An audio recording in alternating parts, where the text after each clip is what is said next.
Today we have brought together a number of esteemed speakers. Of course, Datuk Seri Anwar Ibrahim, Member of Parliament for Port Dickson, as well as the leader of, or the president of Parti Kalangan Rakyat, as well as Pakatan Harapan. We have Tan Ihan from REFSA, we have Hafiz Nur Shams, an independent economist, as well as Dr. Seri Ahmad Radi, who I'm sure many of us would have read, has been in the news recently. So without further ado, ladies and gentlemen, I'd like to invite Datuk Seri Anwar Ibrahim to give his opening remarks. Datuk Seri. Assalamualaikum, salam sejahtera. Thank you, Fahmi and the panelists. I must begin by saying that today is the day we should celebrate Workers' Day. But of course, given the circumstances at present, it's quite a gloomy period for workers. There is massive retrenchment and massive unemployment as a result. We have inherited somewhat a traditionally not a very promising system for the workers, complaining about low wages, not consistent with productivity, the lack of labor rights in the past decades, where legislation has been introduced not in the interest of unions, etc. And we also have a major problem of heavy dependence on migrant workers. Most of them, or some of them at least, are registered, some are considered illegal. And as a result, there is also a growing problem of unemployment and youth underemployment. The panelists, of course, is meant to advise not only the general public, but also the parliamentarians, although we have, again, to face this problem of parliamentary session, which is not going to happen. What is being suggested by the government is only the opening address by the Agong and followed by the introduction of some bills. But nonetheless, I think it is incumbent that parliamentarians are aware of their task and duty and will demand a proper sitting so that these issues can be raised. There are essentially 4 stages that we need to deal with, and I'm sure we can expect to hear more from the panelists directly or somewhat involved either in the research and the practical work. But it is contingent about our understanding of the economic data, which sometimes is questionable, the projections and then policy solutions,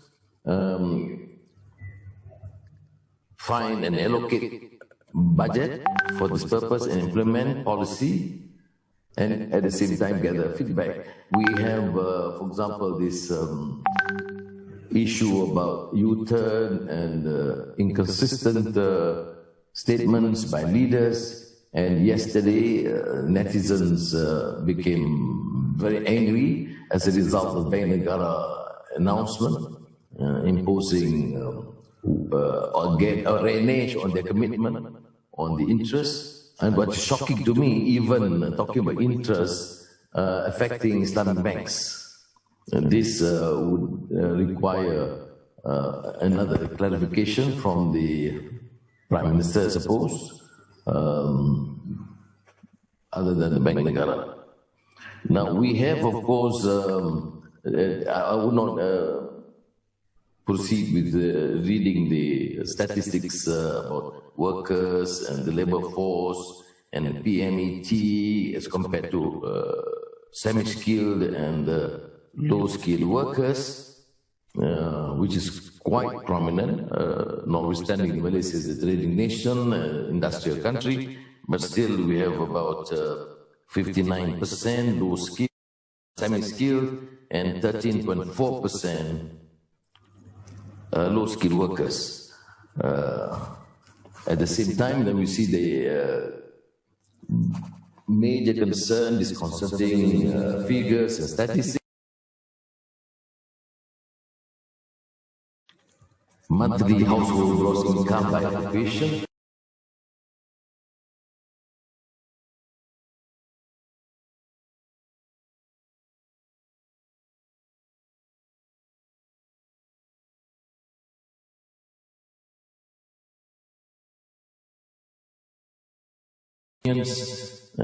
to suggest that there's something flawed in the system.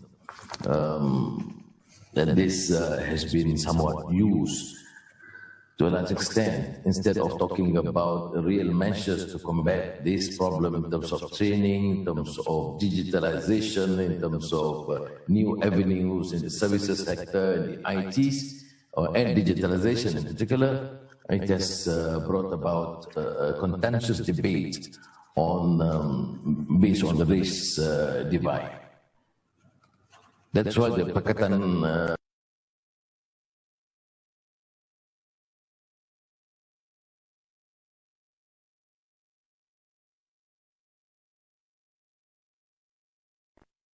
system, and not in the last few months giving any sort of policy direction that this is going to change.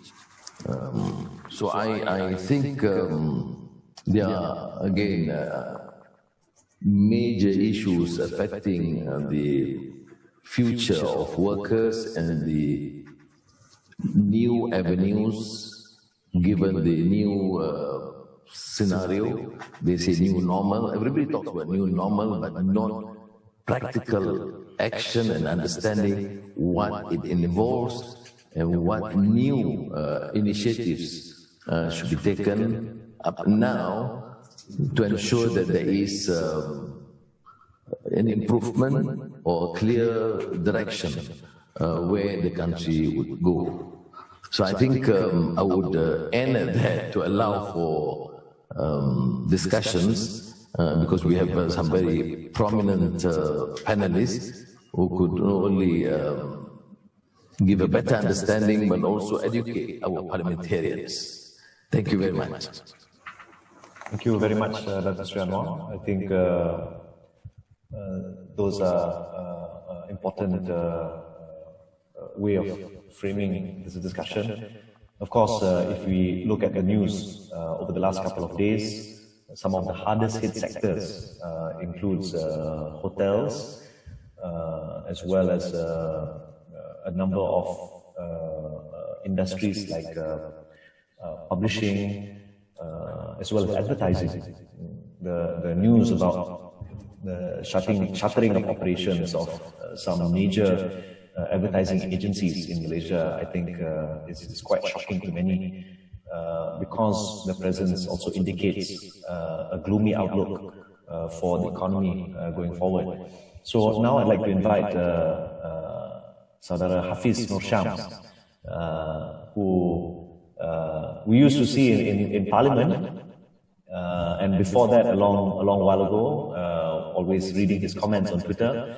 So today we will be able to hear his presentation, and I surrender the floor to Saudara Hafiz. Silakan.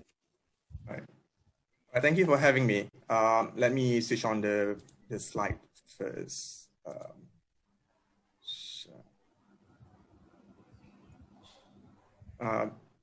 Do you see the slide?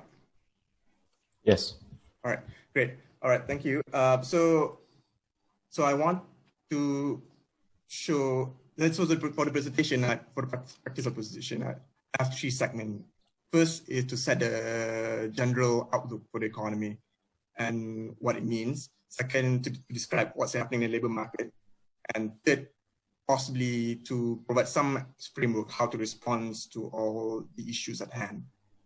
So to start with, we know Bank Negara is forecasting the 2020 economy to grow between 0.5% or contracting at worst 2%. And at the same time, they also expect the unemployment rate to hit 4% in 2020. So you could see in 1998, which the worst crisis Malaysia ever had, the GDP went down by 4% actually. And Bank Negara projection is 2%. And Bank Negara projection came about in late March, I'm mistaken. So that hasn't quite taken into account the extension of the lockdown, which has gone for 6 weeks. And that might change the projection. So I believe it might actually be worse. That similarly would be for the employment rate. So at 4%, compared to currently about 3.3, 3.2, 3.4, that means about 100 and 150 more people being unemployed, additional people being unemployed. But the problem with forecasts for this year and next year is that there's a lot of uncertainty. You can see IMF forecasts Malaysia to contract by 1.7%, right? But unfortunately, what is not being discussed widely is how uncertain the forecast is. So you could see in the chart, there's a red box showing two distribution, right? The distribution we are interested in, this is global growth. This IMF talking about global growth. There's the red line, it's a very fat red line, a short. So IMF expect the world economy to contract by 3%, which is the top of the curve. But what is important is the distribution of the curve. So that shows how uncertain they are. This compared to last year when they forecasted the economy to grow about 3.2%, positive 3.2%, 3.1%. You can see the green curve is much higher. The higher it is, the more certain a forecast is. So the point I want to show in this chart is that with point forecast, there's a lot of uncertainty. So there's danger that the economy might do worse. I think there's a real danger the economy might do worse than Vanguard projection or even IMF projection. So if you're interested in reading more of this, there's something called the Global Financial Stability Report by IMF, released in early April. It's on page 15. So because of the uncertainty, we have to remember what happened in the past. In the past, for instance, a lot of people have been talking about V-shaped recovery, right? It happened before. But in Malaysia, for instance, in 1998, it took Malaysia about 1 year to get back to pre-crisis level of output level, right? For Indonesia, it took 4 years. For Greece, during the debt crisis, they have never actually recovered. So this is the thing we have to remember when we talk about recovery, about V-shape and stuff. V-shape is not a guarantee, especially in this crisis. It's a special crisis. Previous crisis was always mostly demand-side crisis. But this time around, it's a supply-side crisis. It means your potential is under pressure. And if you lose that potential, it might take a long time to recover the potential. It's not as easy to pump up the economy with demand when your potential is not there. So talking about V-shaped recovery, right? From this chart, for Malaysia, you can see on the left chart, you can see Malaysia took about 1 year to go back to pre-crisis level. But in the bigger picture, you can see this is Malaysia index GDP over about 30 years, right? You can see there's some kind of lost potential for Malaysia from 1957. So in the recession in 2008 was very shallow. So you can see like, not so much potential loss, not so much output loss, and then recovery come quite quickly, and then the trend seems to be the same. But if compared to the 1990s, there's a real loss in trends. The loss, if you draw, it's not very scientific, but that's the main idea. If you draw a line that compares the 1990s compared to the rest of the growth, you can see actual growth is lower compared to that trend. So that means crisis, especially big crisis, can leave a scar on the economy for a very long time. So if you think about it, the structure of the Malaysian economy also is vestiges of the 1990s. The GLCs happened because of the bailout, and there's a scar. Essentially, the point is there's a scar. So what I'm trying to say is that don't be bought by V-shaped recovery narrative. If you bought it, you might underestimate the severity of the crisis. And if you underestimate it, the policy response might be inadequate. And that can bring real long-term cost to the economy. That's the message that I think I want to deliver. So moving on, let's go on to the next section. So what's happening in the labor market? So we don't have much data yet, except for anecdotes. We hear in the news all this layout, and then the Department of Statistics produced an early survey of what happened in the labor market. This survey is not representative. because of the difficulties in running a service in this kind of situation. But if you look at it, in service sector, which about 60% of the Malaysian economy, or 50%, I can't remember. Based on that survey, about 50% lost their jobs. In manufacturing, industrial, about 6.7%, agriculture about 21%. But I think I want to bring attention to manufacturing sector per se, subsector, because manufacturing employs about a third, or slightly above a third. Manufacturing and retail employ about a third, slightly above a third of Malaysian employers. You can see that 4.2% lost a job. In the retail, it's much worse, 50%. But when you lose a job, you also have to think about unpaid leave, right? You could see, if you take it, look at this chart, a lot of people are being put into unpaid leave. So that means they lost income. So essentially unemployed. Technically, they're not unemployed, but essentially are unemployed. So if this survey were representative, right, which is not, but if it were, this would suggest that employment rate is about 13%. If you think about it, 13% compared to the normal rate of 3.3%, and Negara projection of 4% for this year. If 4% versus 3.3%, Negara projection, that's about 150,000 people unemployed. If 13%, that means additionally about 1.5 million people unemployed. That's a huge number. So this is how we have to be mindful. We have to be mindful that this is not representative, but you also have to be mindful of the risks that we face in terms of labor market. And when we think about that, then we think about people that might be hit the most. Everybody will be hit, but some people will be hit the most. So youth, for instance, youth generally have little experience. So when the situation becomes worse, and employees have to make decisions, they probably would have to shed those with least experience that can be dispensed of. And that's unfortunately, that would be youth. And then also fresh grads, they will be looking for jobs, but in a very bad labor market, where are they going to get the jobs? So they're going to be unemployed longer. And when they be unemployed longer, that means that their productive capacity is being wasted for doing nothing. They have to be more creative in being, doing their own business or do whatever they want to. And then finally, there's the low-skilled workers. Because usually in the past, people talk a lot about automation, but it never happened because automation is really expensive. The government gives out incentive, but people don't take it up. Very few people take it up. It is a grantee scheme, a take-up rate probably 10%, 20%. And during crisis, especially when price crisis, when there's no workers, these companies may finally be forced to automate their processes.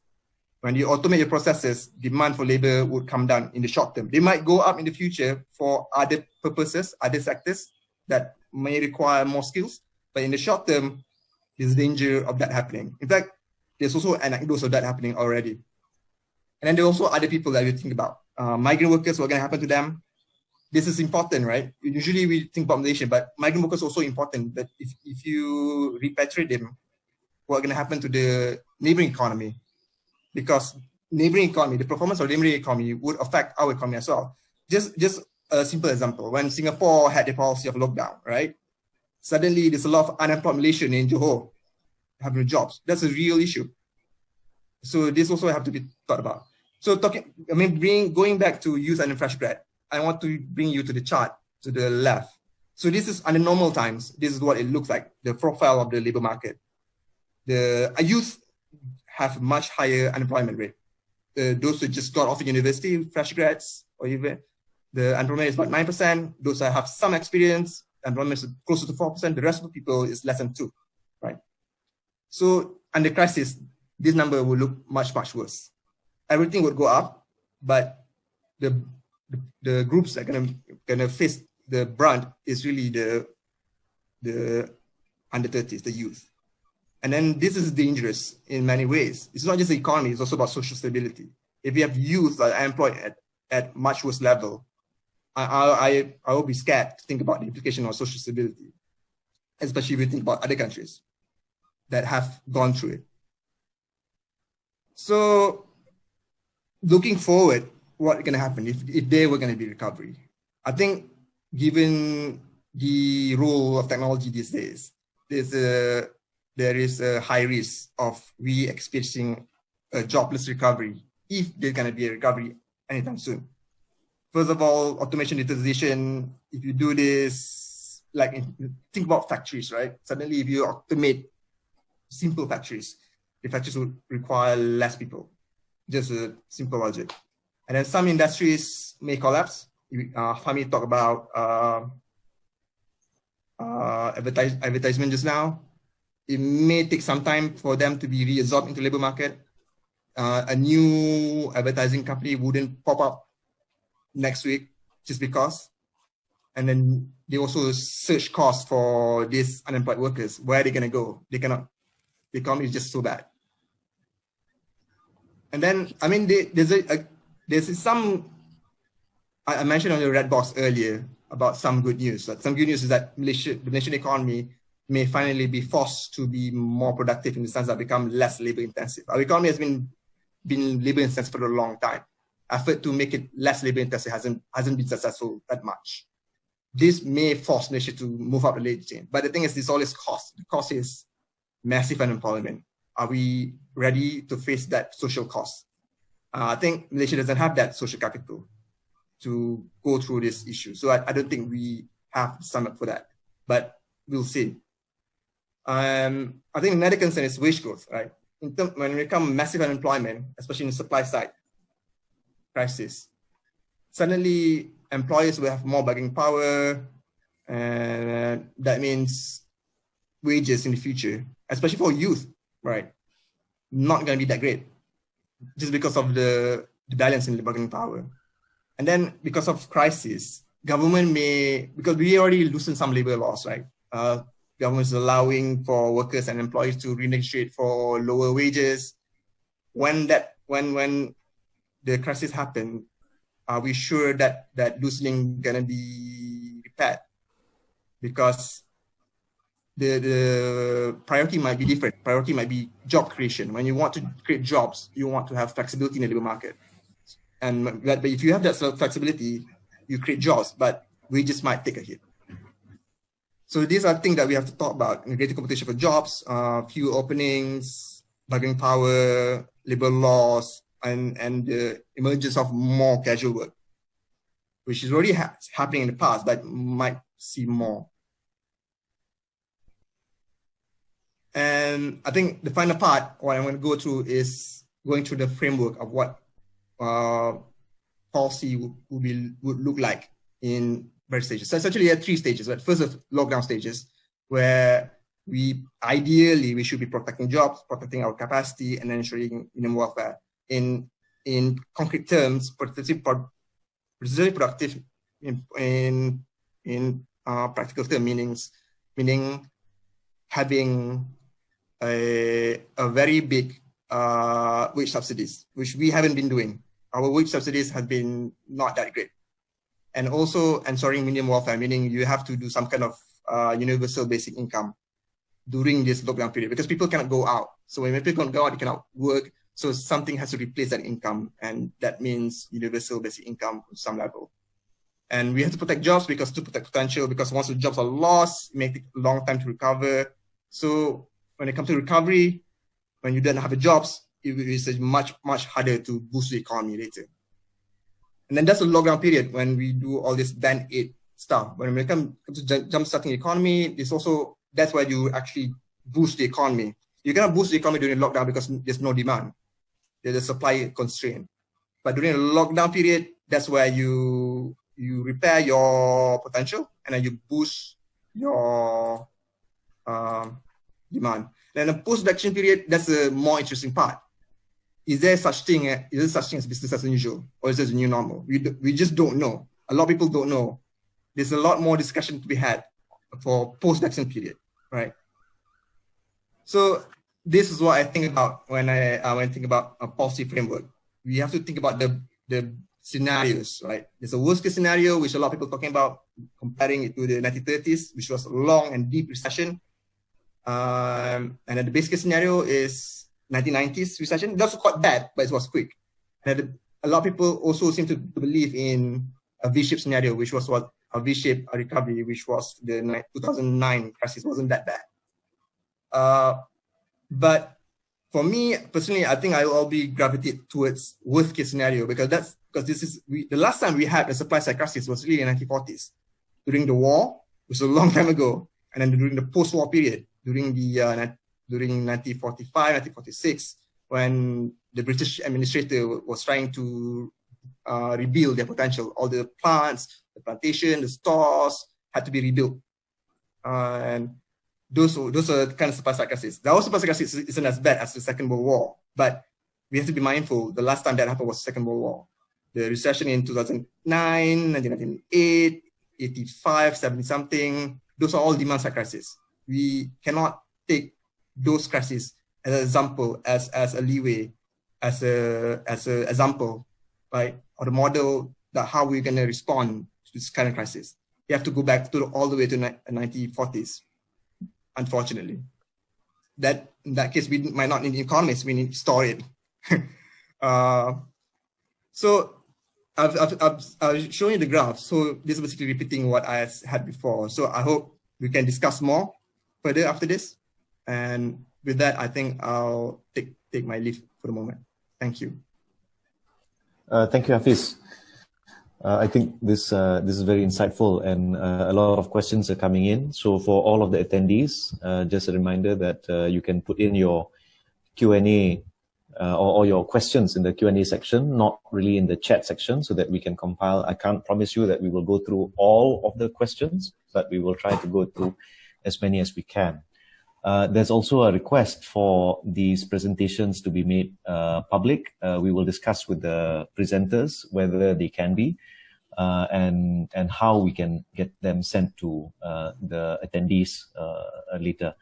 So now I'd like to invite Ihan from REFSA. You have approximately 8 to 10 minutes. Thank you very much. I'll try to keep it short. Let me just pull up my slides. Hold on.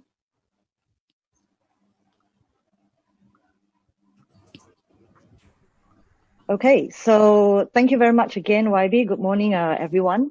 I would like to first of all thank IDE for inviting me to join this webinar. I think given the current COVID-19 pandemic and the economic crisis that we are in, and the whole world is in, I think it's very important for us to talk about this and to put jobs, especially jobs creation, back at the center of our economic policy making. I will try to focus a lot more about a framework of how we should think about creating good and better jobs, and we can go through some of the discussion points.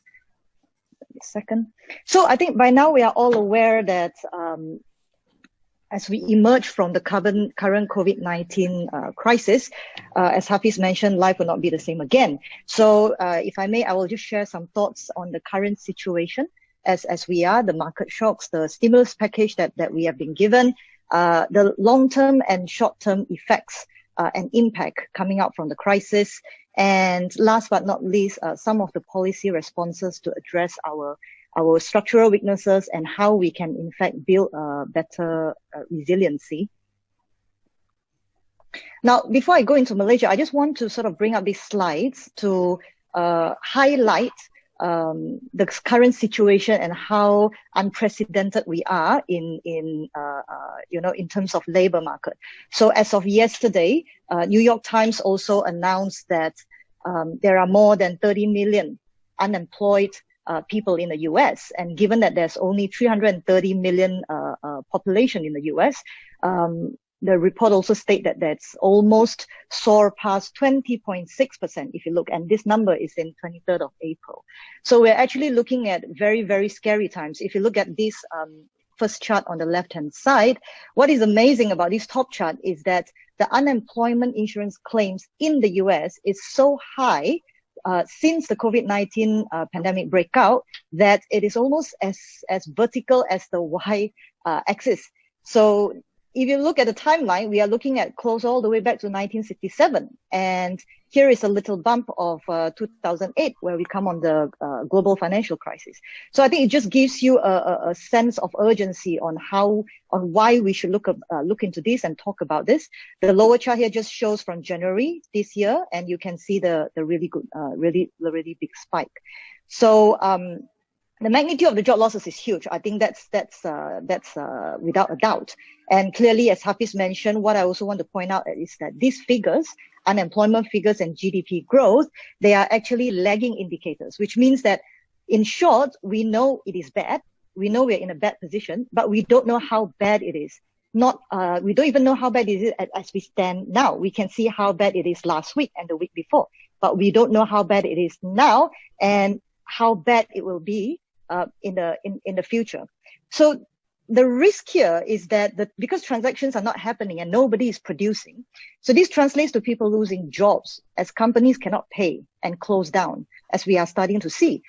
So the risk is that even when MCO is lifted or relaxed, the consumption level will drop because people just don't have the money to spend and the economy doesn't grow. So this is what I mean by the supply shock tipping into a demand side shock, and that will just prolong the whole recession. Now, going into Malaysia, I just want to quickly touch on the stimulus package. On the left-hand side is just another chart that one of our panelists shared in our REFSA webinar discussed earlier this month. It shows the workers badly hit by the MCO by sector. So you can see a lot of the sectors are not excluded. Some worse hit than others, and it's quite straightforward. We know which sectors they are. Now, how did our stimulus package go? I think the government did well in terms of providing the right direction by mitigating the short-term effects. So we put in the wage subsidy, we have the support for loans and all this sort of thing. But having said that, we are also a little bit lacking because it puts a large cost onto the banks and the financial sector. So the potential risk is that this may also go back into the financial crisis if banks are being given a lot of power in terms of holding the situation. Now, at the same time, the wage support is only partial and limited in time for Malaysia compared to, say, Singapore. Malaysia is given, say, 3 months starting from April. Singapore at the moment is you can get, for companies, you can get up to 9 months. And of course, relating to the strictness of the movement control measure, the next slide is a little bit outdated because this was prepared in 7th of April 2020. But REFSA did this chart to sort of showcase the stringency index measuring overall how each country is reacting in terms of stimulus package compared to the social distancing measures that they were implementing. So Singapore back in April was obviously considered an outlier because their measures were not as strict. Clearly now they are, but they were giving very, very strong sort of stimulus package. Malaysia is at the bottom here. We have very strict social distancing measures, and our stimulus package is considerably lower than Singapore, than France, than UK, and so forth. So there's almost, in a way, assumption that the stimulus package should be greater in size in those countries where the measures are stricter. I only have 3 slides left, so I will just run through it. What are the long-term effects that we are looking in terms of jobs? So I want to talk a bit more about the long-term effects and what we are looking at in 5 years, 10 years time. Because if we don't start thinking about it now and plan for it, we are just, basically putting out fire with water and constantly firefighting. And as Hafiz says, looking at band-aid solutions. So the long-term effect is very simple. This sort of economic crisis has historically shown a very asymmetric impact on workers and jobs. So white-collar workers, we are mostly able to work from home. You maintain your income. You still have Netflix. Internet is good. Things are manageable. But at the same time, for the blue-collar workers, so factories are shut. You are being told to take unpaid leaves, and you are hit quite hard on this, and your incomes become affected. Now, women, I want to mention about women as well. Women are particularly hard hit because at the same time, you need to manage household and childcare, not to say homeschooling duties as well. But a lot of women, especially young women, are also taking up informal jobs so that they can manage their family life as well. Now, these jobs become very, very, especially uncertain now. So, in fact, a World Bank's report has published last year stated that the country's per capita income could grow by 26% if all barriers to women workers were removed. And now we are talking about normal times, pre-COVID-19 scenarios. Now, of course, gig workers will suffer massive drop in revenue, and they do not benefit from social safety network. Talking about gig workers, I want to touch a little bit on the tourism industry as well. So there are also a lot of workers that are seasonal. Their jobs are very dependent on seasonal, and they may have short-term contracts. So freelance workers as well. These are the workers that are also particularly being hit hard at the current moment. Last but not least, I want to talk a little bit about informal workers. What I mean by this is, these are the guys that we know they are there, but we don't know where they are. So they don't pay taxes because they get paid in cash, and employers also do not declare that they pay these people, so they don't get EPF. There's no social protection as well. And these are the jobs that are often poor quality jobs, where the work is unstable and insecure with limited labor and social protection. Now, I think all these factors will create a very heightened feeling of economic insecurity, which, truth be told, I think that it has been brewing increasingly for the last 10 years since the financial crisis. Jobs have become increasingly what's the word? It's very unstable that you may lose it at any time. And especially now with the current situation, you could easily tip from an M40 into a B40 group just the very next day by losing your job. So for the last two slides, I want to sort of bring a bit of framework into some of the policy response that perhaps we should start thinking about. I base it on the concept of build back better. I think we are at a stage where business is as usual is gone. With the economic situation coupled with the new social distancing measures and the necessity for people to change their behavior, how they live, how they work, how they play going forward, I think we have to ask ourselves how to build back a better and more resilient economy, while ensuring that people can live a decent living with good job and good pays. So I want to run through these four points. And I want to touch specifically on the role of the government in creating jobs. And there is a gap here that the government could try and kickstart. So the first thing, I think, first and foremost, jobs with good pay, with high pay, will obviously lessen the economic insecurity felt by the workers. Now, how can we create higher paying jobs? I think in simple terms, it's correlated to higher productivity. So we talked a little bit earlier, Hafiz mentioned about automation and training and all that. I think you need to increase productivity. That means you need to require investment in providing better tools and things like that. But the question is, with the current environment, is it feasible to expect private companies, private firms to do that in the current environment? Most probably it will be very difficult. So one way to do that is to perhaps leverage on the concept of missions for the government to kickstart investment based on mission-oriented sort of investments that targeted towards societal goals. So this was first introduced by the economist Professor Mariana Mazzucato, where she explains that when government use mission-oriented sort of a mindset to solve problems, you can be engineer of innovation. So, for example, hard disks and microprocessors and memory chips, as she quoted in her book, they were all funded by the US Department of Defense to solve the problem of satellite communication. But clearly, these products will later on flow into the commercial private sector and mainstream with massive leaps in public usage and public benefit, culminating in our iPhones and things like that. So I think such massive amount of investment can only be done cannot be done by the private sector due to the risk and the uncertainties of failing. So let's say as a government, you target a few things you want to realize as a society. So now we are facing COVID-19, we are facing climate change. So you invest in these industries, you kickstart initiatives, you fund them and have private companies participate in them and get paid for. So that would potentially have a trickle down effect of creating jobs in these growth sectors. So what we are looking at is creating good jobs that are sustainable. And so to that effect, for example, in Malaysia, you can look at investing in vaccine, you can look at investing in care industry, investing and paying our nurses better and see how we can make their job more productive and our public benefit can benefit from it. And we can also encourage Malaysia to move towards renewable energy. We develop less resource-intensive farming methods, public transports, invest in R&D and innovation and things like that. So that brings me to the next point where we try to build a more resilient national economy. It is very clear that by now, I think the COVID-19 crisis laid the risks of the interdependency on the global supply chain.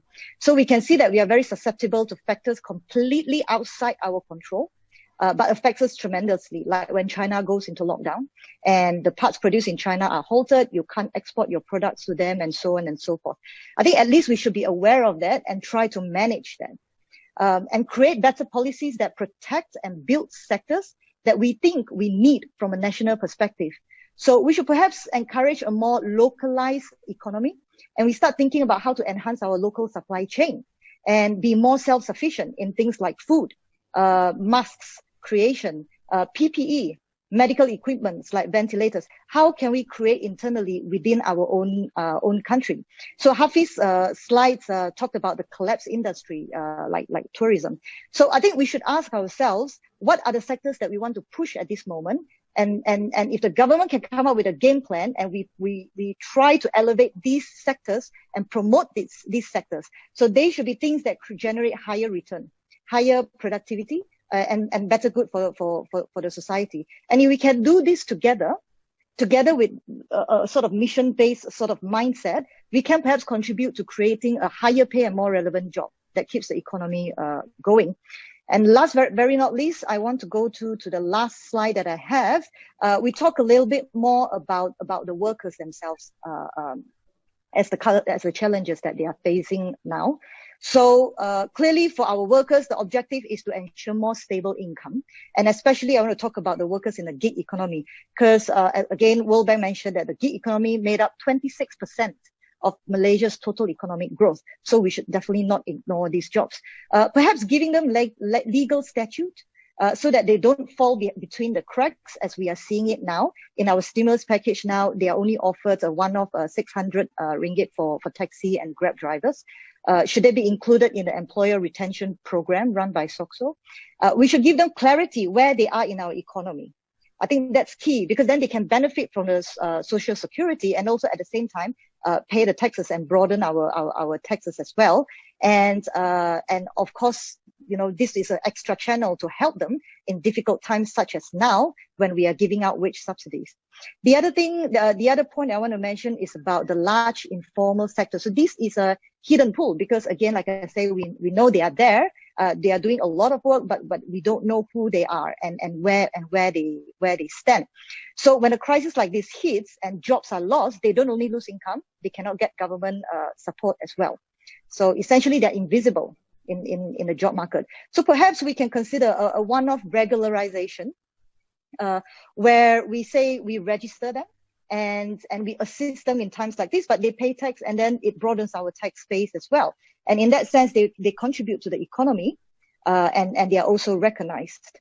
So I think if we start thinking and pursuing some of this sort of approach and mindset, we can then pursue an economic policy that moves away from relying on low-wage workers that compete with other countries. And we can change our model slightly differently. I think if I may summarize it, I think government policy have a big role to play in determining what kind of jobs can be created. Because I think creating good jobs mean investing in creation or facilitation of industries that are likely to create those jobs. So I will just stop here. Thank you very much for giving me the time to share some of my views on this. And I'll pass it back to YB Fahmi. Thank you. Thank you, Ihan. For all the panelists, just take note that we have a Q&A section. And that there are questions there. So for those of you panelists who are inclined, you actually answer some of the questions that have been raised individually Yeah, I think some of them might be pertinent to your presentations. Now I'd like to invite Dr. Seri to weigh in and give some thoughts and input to not only what has been presented before. We've seen what Hafiz and Ihan presented, but also perhaps to shed some light from your vantage point, from where you stand, about where things are going, particularly in relation to jobs, but also I think more broadly the economy. And so we hope to hear from you. Thank you, Doctor. Thank you, Fahmi. Thank you. Thank you for having me. The topic is so broad. I probably just restrict myself to three broad points, perhaps starting at the slightly high elevated perspective on trying to understand, give some light in terms of what is the nature of this particular crisis, and then I'll probably come down a bit on second point on the labour market itself and trying to explain the challenges there. And the third point, I'll probably take a shot at what the new normal is. So on the nature of the crisis, I think we need to understand that actually a lot of the things, especially those that has been affecting the labour market, the dynamics of that has already started happening before the COVID crisis. This whole disruption, adoption of technology and displacement of labour, disparity in wages, inequalities, and the resulting inequalities in society, and the kinds of political turmoil that you see all over the world has already started to been happening for the last, say, 20 years. So the inequalities especially. So you've already seen those things. Now this COVID-19 episode merely it did two things. It accelerated. It probably will result in the acceleration of the adoption of technology, and secondly, it will reveal in places where it's not been revealed the disparities and the inequalities that is already pervasive outside. This virus is a good guy in the sense that it doesn't discriminate who it wants to infect, but it is a quite discriminating virus in the sense of who it. If it gets to you or to me, the virus doesn't care, right? It will try to infect you and try to infect me. But the problem is, the virus is also an illustrator of the inequalities in society. For example, although it's indiscriminate in who it infects, it doesn't care where and how. But the people who are most exposed to it in the health sense are people who are poor, people who have no choice. People have to be in the front lines. People have to make sure that things are the essential services, except for the people who are in the hospitals. And so the inequality is also being illustrated and revealed by this virus, by this episode, and the economic consequences. It's even more pronounced that the economic consequences of this thing is going to be felt more by certain groups and less by other groups. So it's actually the inequality that you've seen before will be made more stark, more onerous by these circumstances. Now, it will be. This thing is unprecedented. It will be deep. I think Hafiz showed some of these slides, and Ihan showed those two. It will be deep and it will be quite long. See, what has happened is basically the ubat, the remedy for this thing is actually this MCO stuff, and basically it kills. This is like having cancer, and then the best prescription is to do chemotherapy, because the chemotherapy will kill you too. If the cancer doesn't kill you, the chemotherapy will kill you, but you have no choice. So basically, global supply chains are totally disrupted. So, and this is another thing. This is global and it's globally disrupted. So basically, there was a loss of confidence that resulted in asset prices going down like crazy. I mean, financial assets and physical asset prices have gone down. Because of the lockdown, income has also been lost. So you have both a balance sheet kind of effect, which is actually wealth has gone down by substantial amount, and income, which is more of a flow, P&L kind of item, has also come down. So this is pervasive. It affects it affects people with money, with wealth. It also affect people with income. So immediately you're going to see consumption just going down the toilet, actually, on this one, and investments are not going to happen. So we know from very basic economics, aggregate demand is consumption, investment, plus government spending, plus what you get from net exports.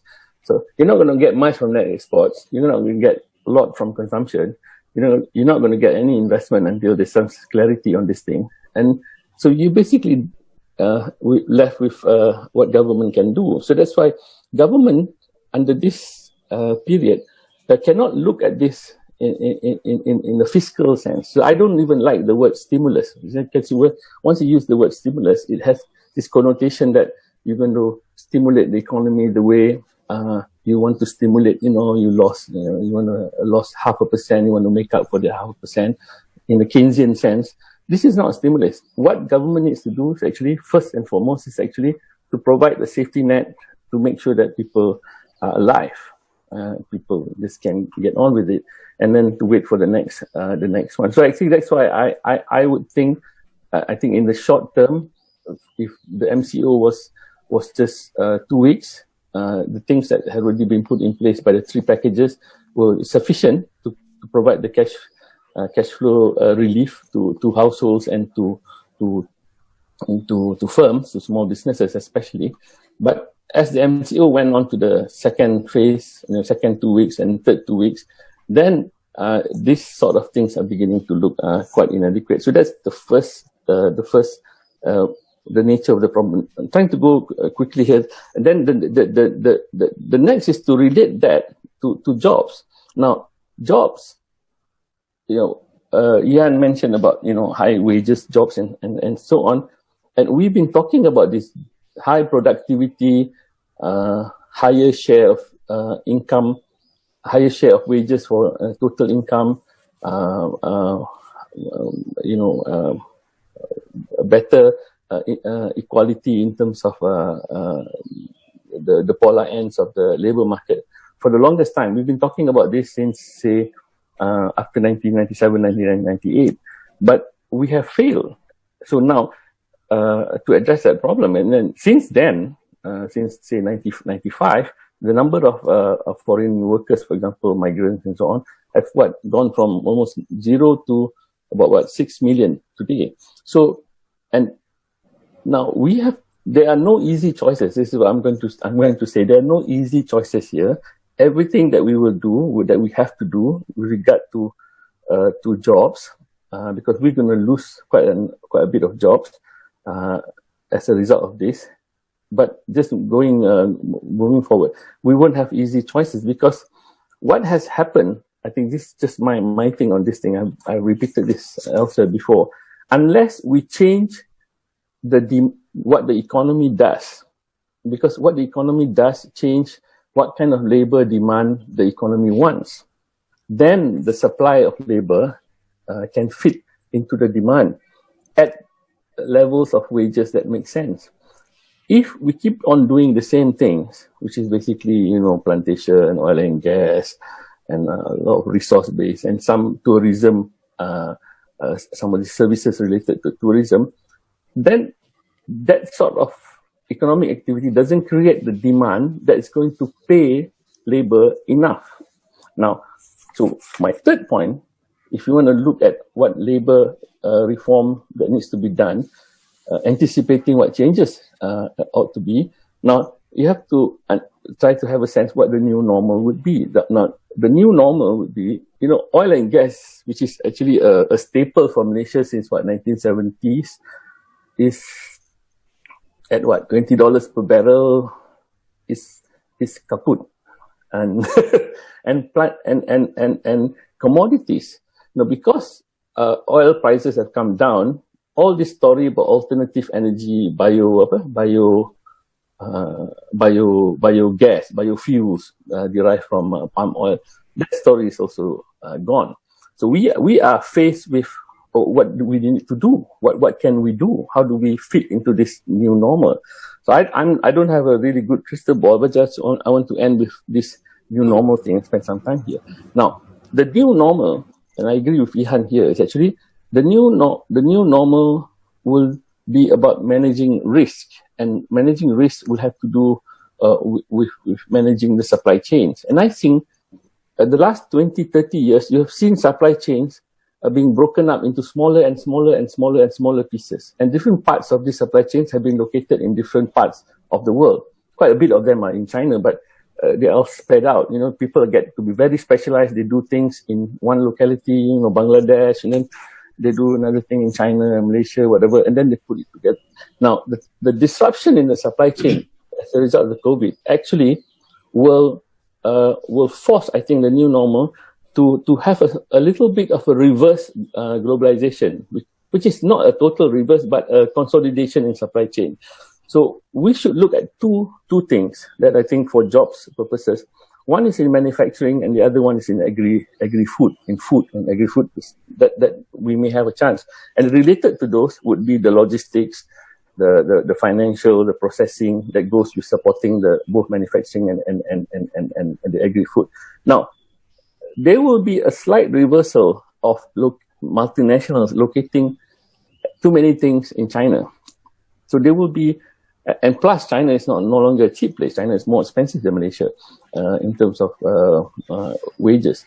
So we should prepare, and we are we were in a good position for manufacturing. We should prepare to take on some of this relocation of businesses, global businesses, MNCs, in the process of consolidating the global supply chains. So I think manufacturing represents an opportunity which is based on foreign capital and foreign know-how, but so not really local, because we don't have much that we produce globally. But that's an important and a trend, a little mega trend that we can latch on into the new normal. But that presumes that our supply side is able to provide sort of training and capabilities that would suit these things. See, what happened in Penang, and from Penang, we had an early start, but as technology went up and manufacturing required better and better capabilities, our supply side did not really follow through. And that's why we didn't really fly off on the manufacturing side. Instead, we deindustrialize. The share of manufacturing has gone down. So we need to bring that back up in order to provide jobs. That's the first one. The second one is actually on the issue of food, agri-food.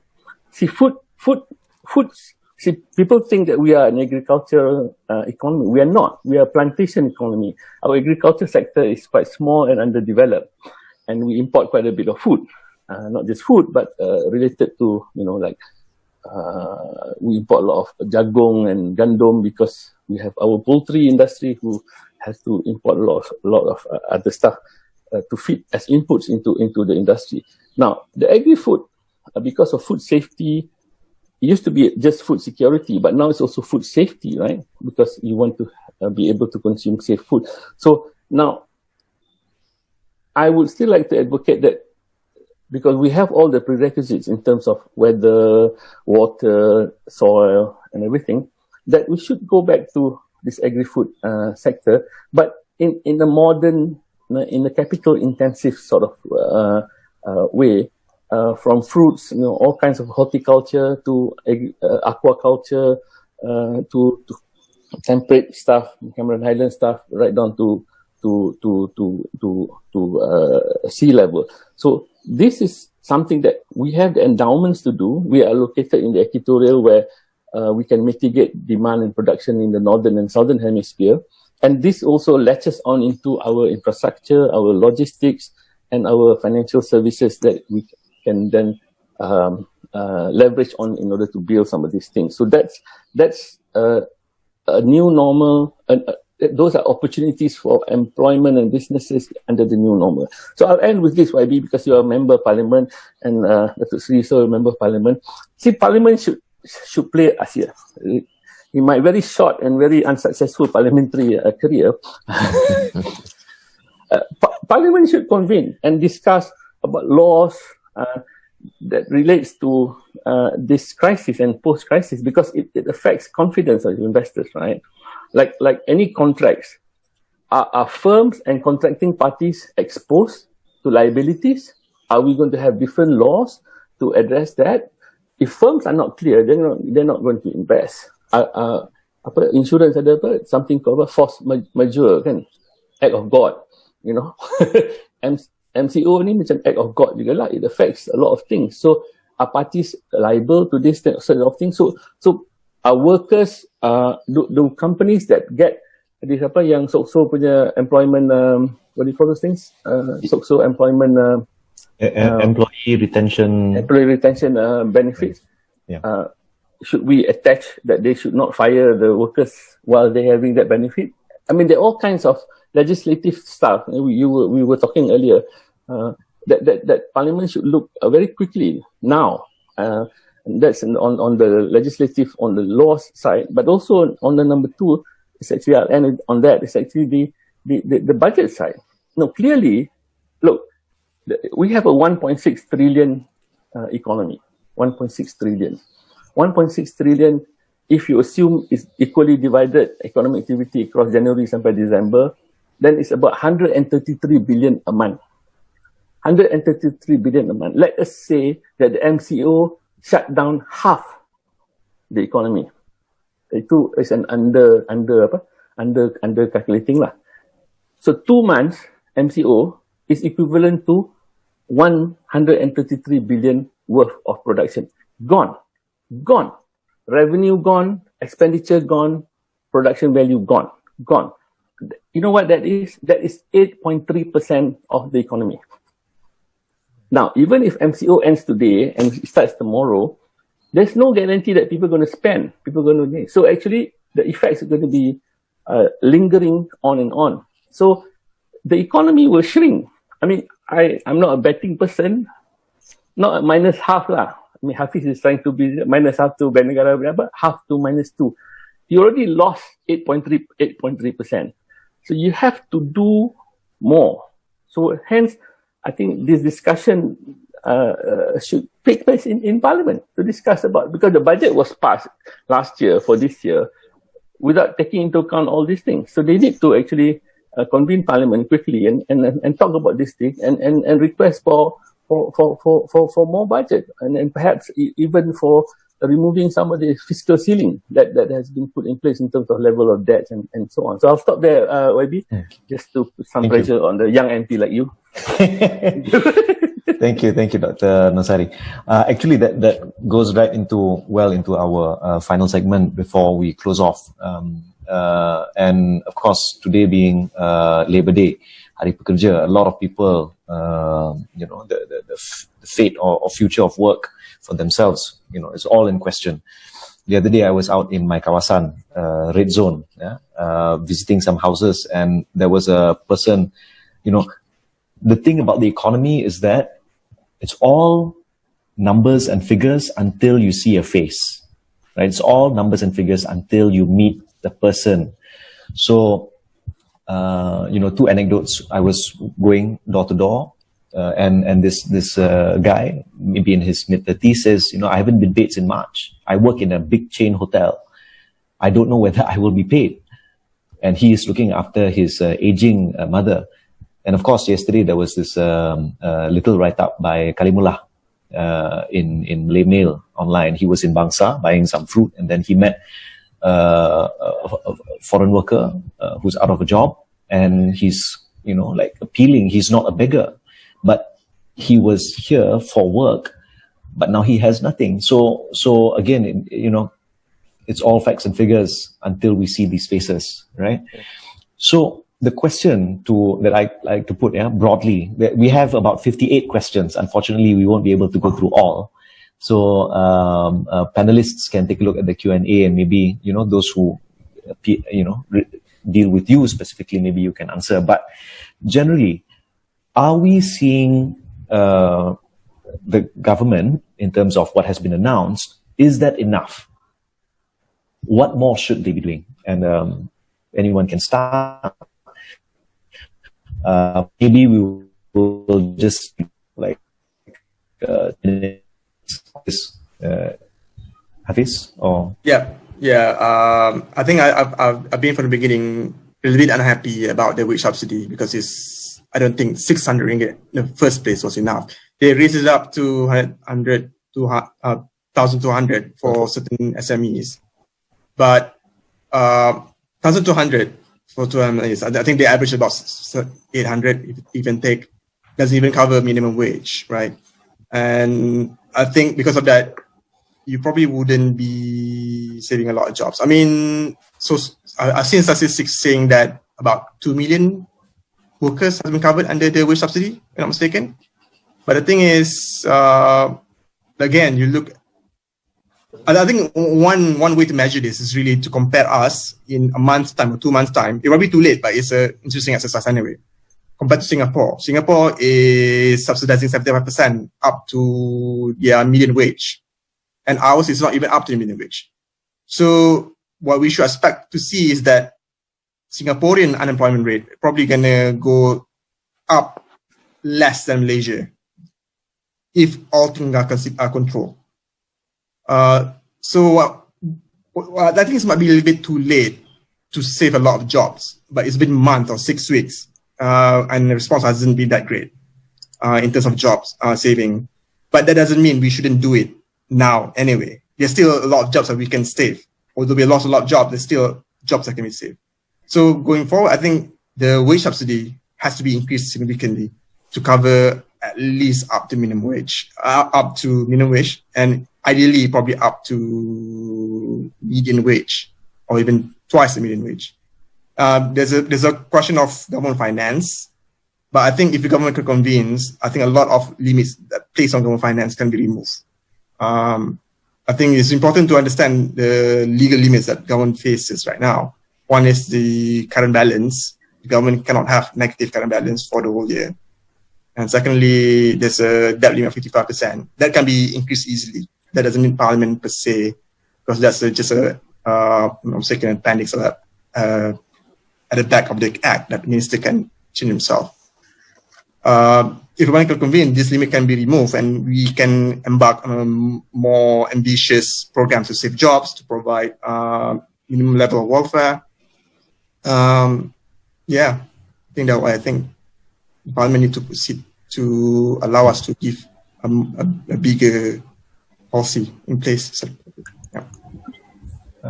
perhaps, Ihan. Yeah, if I may, I think I agree with what Hafiz has been mentioned just now.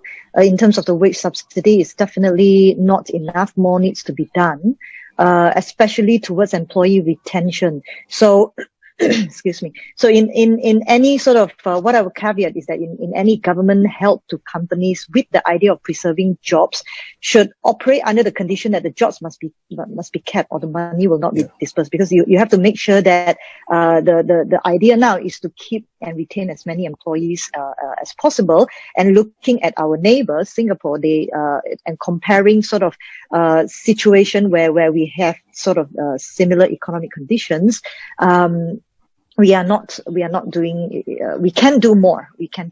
Yeah.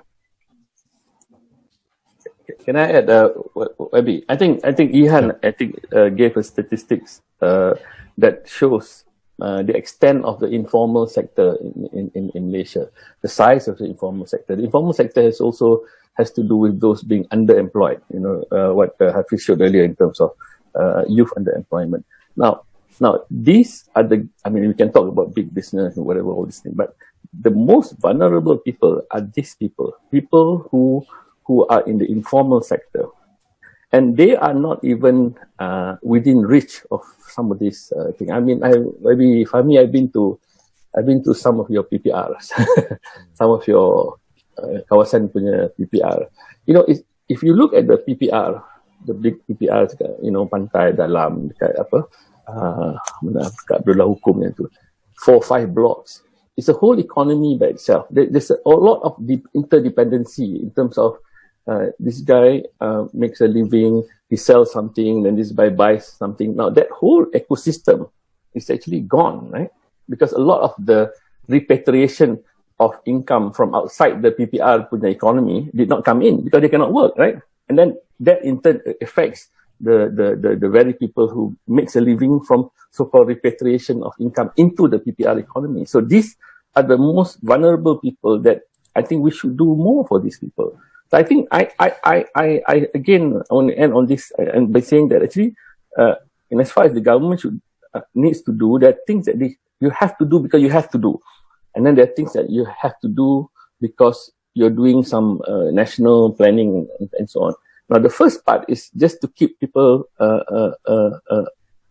literally alive, and this is not the time to be considering, debt to GDP ratio. And I'm a fiscal conservative. When it comes to human life, I think this is not the time to think in terms of debt to GDP ratio, and all these things. You have to figure out. It's like you have a fire. You have to do what you have to do. Then you figure out what to do afterwards in terms of growth. Thank you. Yeah. If I may, I just want to sort of mention another very quick point. I think we need to look at this crisis based on the stages as it's protracted, and there's the shock, and then you have to stabilize it, you have to treat it, you have to recuperate it, and you look for ways to recover and eventually to grow. So we need to have a 3 to 6 month plans perhaps, and even review it weekly, fortnightly, because the situation is going so fast that you have to keep reviewing and make sure that the policies and the measures that are taken are relevant. The government can and should be able to step up as a last resort, providing welfare and creating the jobs and stimulate the demand. But I think ultimately we all need to be prepared to go through hardships and share what we have as a society and deal with this as a society as a whole. If I may conclude it, yeah.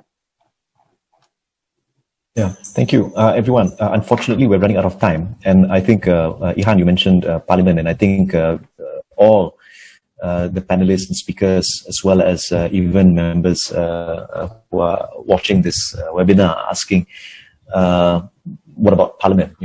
Whether it's about changing laws or looking at efficiency of delivery of these so-called stimulus, or some people say mitigation package. MPs talk about food baskets, etc. Now, I think I'd like to return the floor to Datuk Seri Anwar, perhaps to give not only some concluding remarks, but what are your thoughts about how we should move forward, so that this next normal or new normal doesn't just become a fad thing to say, but this is a new lived reality, and how do we proceed? Datuk Seri. No, first, thank you, Fahmi. Thank you, the panelists. Quite illuminating, educational, and my intention, of course, both to educate my parliamentarians, not only the public. We have been doing this sort of series when I used to chair the caucus on governance in Parliament. We've got people like Jomo and Raja Rasya, quite critical of government policies, but to at least give a different dimension, viewpoint, so that we can rethink some of the standard norms. We are stuck to the old order, whatever you may say, new normal or not. Ihan talked about the protracted crisis. Nobody disputes that now. I mean, it's not going to be resolved next month or in 2 months. Even if it is resolved, as Nong Sari said, it will take time to take off. And that's why precisely we realize that this problem has somewhat exacerbated a structural crisis, a larger problem which we have inherited for decades. Now, if we look at the Sustainable Economic Development Assessment, and people looking only at the GDP figures, I'm not too impressed, although I was finance minister at that time, because you have to look at the welfare of the people. I mean, Hafiz, you mentioned it, all of you. I mean, at least the crux of the issue is the welfare of the ordinary men and women. Well, that's all about what economics is all about. And sometimes economists, ministers, Bank Negara fail to take this into account. That when we decide on a policy, what will entail and whether it will affect the livelihood and the welfare of the common rakyat.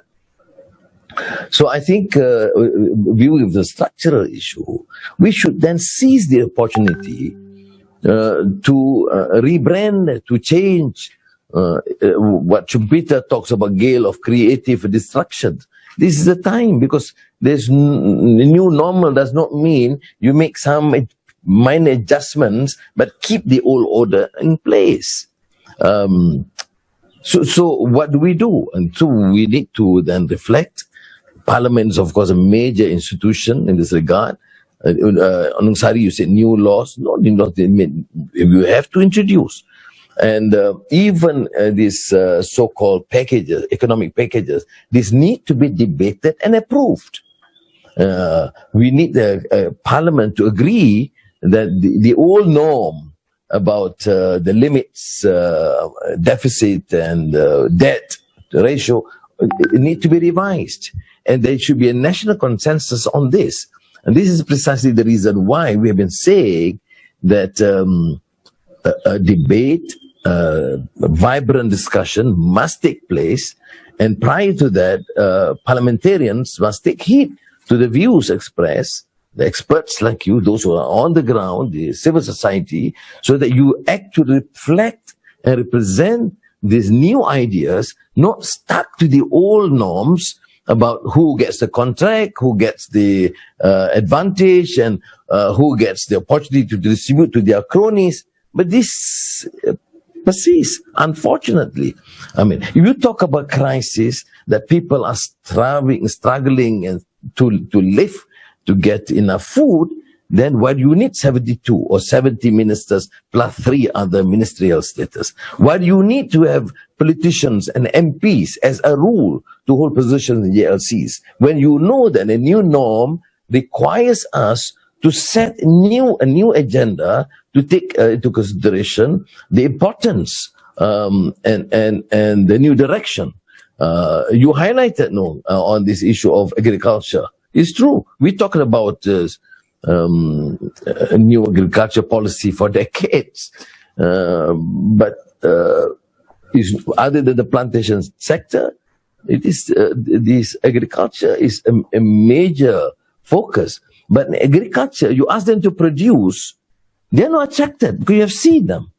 5 decades ago or more, Uncle Aziz talked about, need for capital, low productivity, irregularities of marketing infrastructure. I memorized them. But you realize that very little has been done. You don't actually stimulate and encourage and innovate and allow people to just do it and produce. And then when they produce with all the sacrifices that you talk about, then there is a fundamental flaw in the marketing infrastructure that either get them poor returns or no return at all. That's destruction of the food crop.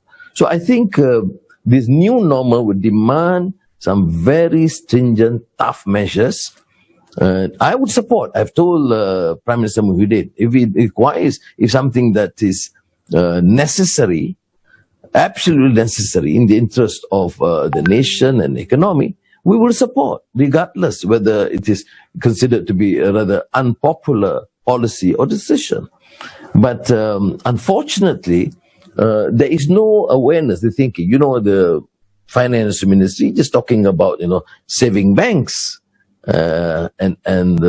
Yes, I know it's quite instrumental to save banks, but not at the expense of the borrowers and the people. And similarly, when we talk about, I started off talking about the fundamental flaw in the issue of affecting the general workers. You talk about the increase of productivity and the salary or the wage does not commensurate with that. And there's been studies, comparison with Korea and so many countries. We have talked about it for decades to no avail.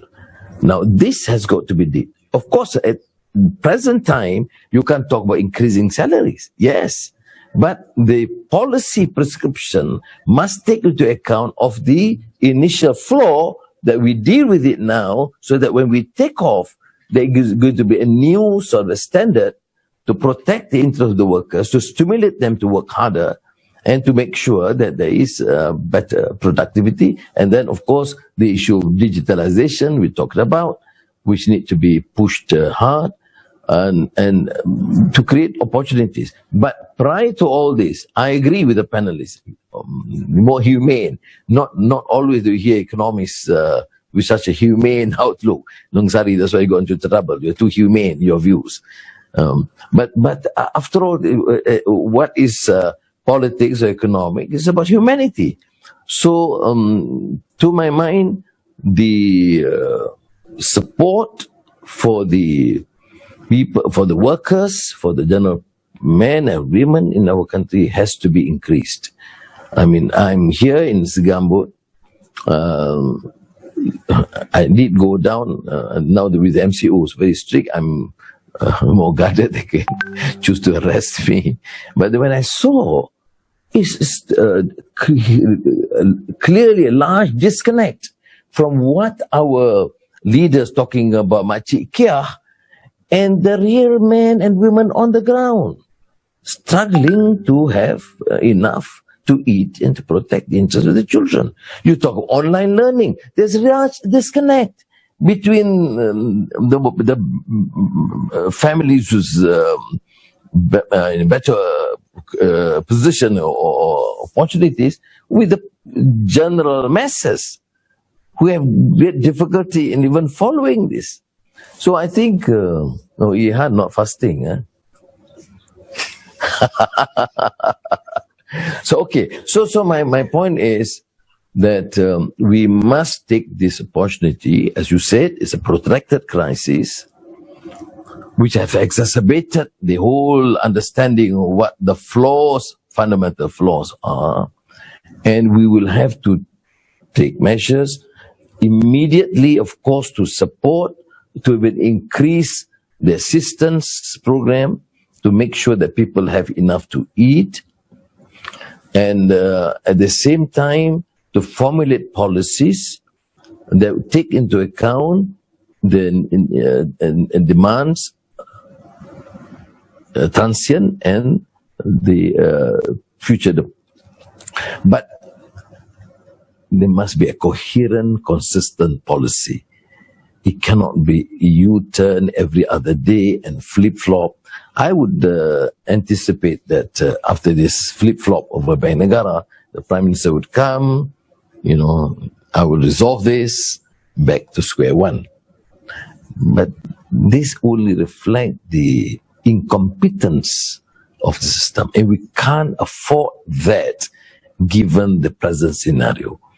And I think it would help immensely if you can persuade a bipartisan meeting, which I have already suggested to the Prime Minister, notwithstanding there's a backdoor government. I say, okay, we are prepared to meet, discuss in the interest of the nation, to formulate policies, at least a common policy, which would enhance our capacity in our performance.